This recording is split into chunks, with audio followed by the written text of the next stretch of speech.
Laura Kensberg confronts Health Secretary Wes Streeting over reported cuts to disability benefits, and his response has set the internet on fire. In a tense exchange, Kensberg pressed Streeting on claims that the government is planning major reductions to key disability benefits, a move that has sparked outrage among campaigners and disability rights groups. But rather than giving a clear answer, Streeting dodged, deflected, and outright denied his knowledge in the reports that were out there. Now, here's where things get interesting. The internet isn't buying it. Almost immediately after the interview aired, people online began fact-checking his statements, exposing contradictions, and pointing out that his words don't match up with leaked government plans and previous statements from Labour officials.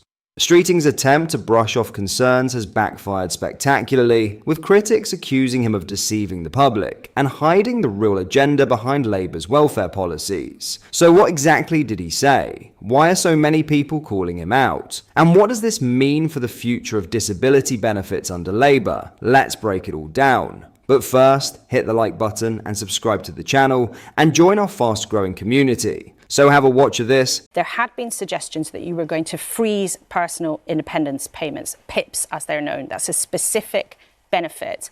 There's now other briefing, including to us here at the BBC, that you've given up on that idea because some people in the Labour Party are too worried about it. Essentially, you'd be taking money from some of the most vulnerable people. So can you tell people watching today who are worried about this whether or not you are going to freeze PIP payments, or has that idea been ditched? Well, I think the moral of the story is don't rely on briefing and speculation. Let's wait for the plans. So you're not going to do this? I haven't seen the full plans, in all honesty. I haven't seen the full plans. They haven't come to Cabinet yet.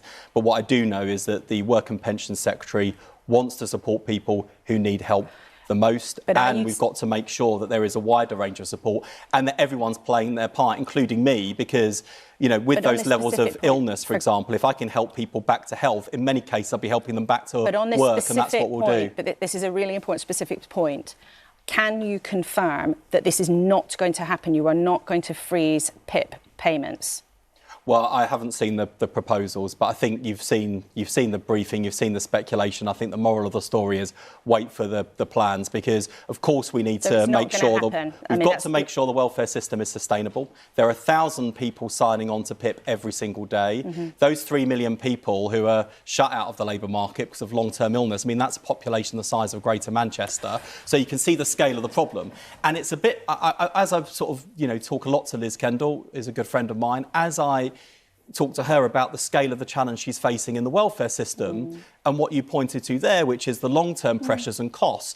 It reminds me quite a lot of the NHS, which is if you just continue on the trajectory we are now, if you don't start to bend that curve of cost and demand on the system, it becomes unsustainable, either unaffordable, or it won't have the political support it needs from the wider country. And we're going to come to your NHS changes in a minute. And so we've got to reform the system in order to make sure it's still there for people as both a safety net, but also a springboard back to work for those people who can work, want to work.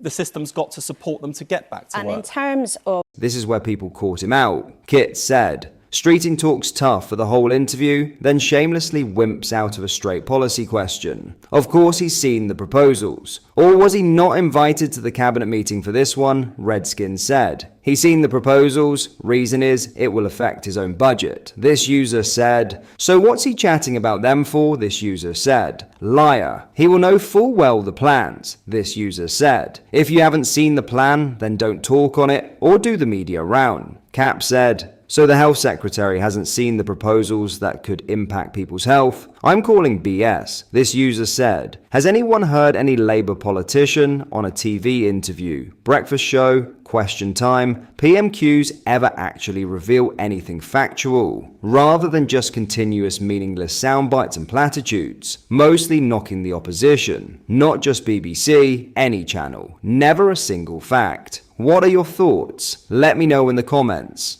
Now in other news, Nigel Farage has claimed Reform UK is held to a higher standard than all the others as the party intensifies its vetting process ahead of local elections. Farage welcomed 29 councillors to Reform UK at a Westminster press conference today with defections from the Conservatives, Labour Party and the Liberal Democrats as well as independent candidates. The defections represent what the party believes is a growing trend as the local elections approach on May 1st. Speaking to the media, Nigel Farage said, "We've been vetting, I bet, to a standard that no other party has ever done before for local council elections. The reason is, I know we'll be held to a higher standard than all the others. I promised last year we'd professionalize the party, we'd democratize it, we'd open it up. It's happening. I've had a look at the numbers. We may have only won 4, but many of these were Lib Dem strongholds. For argument's sake, many of these we've come in a good second. Many of these were in Scotland, where you wouldn't have given us a chance a year ago.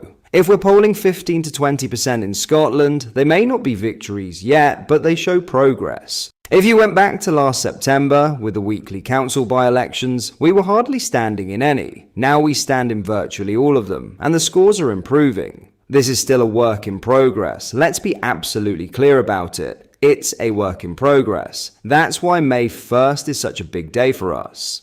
Many councillors are said to have cited feeling abandoned by the current two-party system as their reason for switching allegiance. They express frustration the established parties prioritise party politics and self-interest over genuine change. The growing trend of defections to Reform UK is expected to continue as the local elections approach. Reform UK is preparing for a major campaign launch rally in Birmingham on Friday, March 28th. The event is expected to draw 10,000 supporters, according to Farage. Speaking at the Reform UK press conference, Farage said, "We are growing, we are building, we are deepening, we are broadening, we are strengthening, we are getting ready for the 1st of May. This party is very, very much on the up." Finally, Prince Harry is quaking in his boots, according to royal commentator Helena Chard, as a US court has ruled his visa application documents must be made public by Tuesday. The Duke of Sussex faces a major setback in his ongoing visa battle, with Judge Carl Nichols ordering the release of redacted immigration records. Speaking to the media, Helena Chard explained, "Trump's border security and the application of rules are among his priorities. I do see Harry as a pawn for Trump, collateral damage. So everyone's waiting to see what happens. Tuesday is D-Day. Apparently, there are 4 documents and 3 of them will be released. So we're all waiting to hear, has he entered the country illegally? Did he lie on his visa form? What we do know is that the Heritage Foundation, specifically Niall Gardiner, has really been pushing this forward. What are your thoughts on what we discussed in today's video? Let me know down in the comment section below. If you've not yet already, make sure you do drop a like on this video and subscribe to the channel for more British content. Thank you, take care, goodbye.